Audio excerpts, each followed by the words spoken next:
So I'm going to talk a little bit about eating disorders in children and adolescents, and I'm going to start with some numbers to put the situation in context. So in Canada, the rates of obesity in adolescent girls is about 9%. The rate of eating disorders is 18%.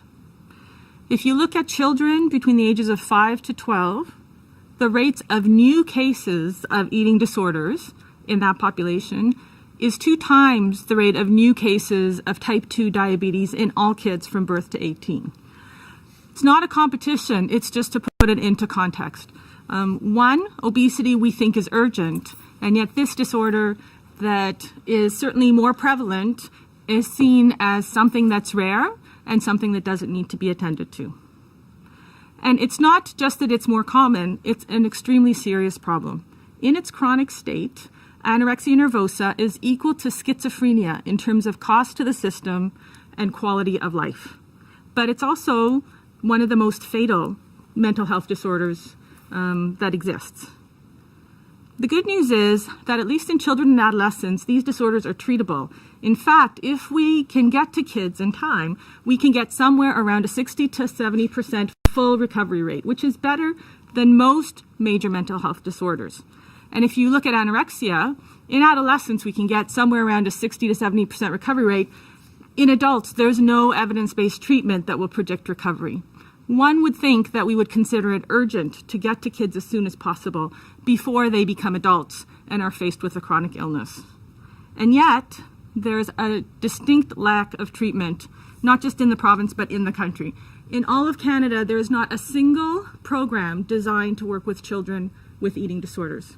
And in many regions, there is inadequate services for adolescents and adults as well. Across the country, child psychiatrists who are experts and senior in this area are leaving. If they haven't quit, they're in the process of quitting, many of them. And I've spoken to many of them because I can count all of these psychiatrists on 2 hands, so we all know each other. And many of them have left because they're just burnt out. They've spent years advocating for adequate services, and they get tired because they've spent all their time banging their head against a wall of discrimination and lack of concern. And none of these folks are being adequately replaced. Sometimes their positions go empty. Sometimes they are replaced with pediatricians who have no formal training in mental health. Sometimes they're replaced by new graduates who have little training in the area.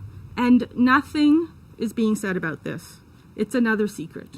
Imagine if I said this about cardiology. Imagine if I told you that the senior cardiologist had left and was going to be replaced by a GI specialist or someone fresh out of school.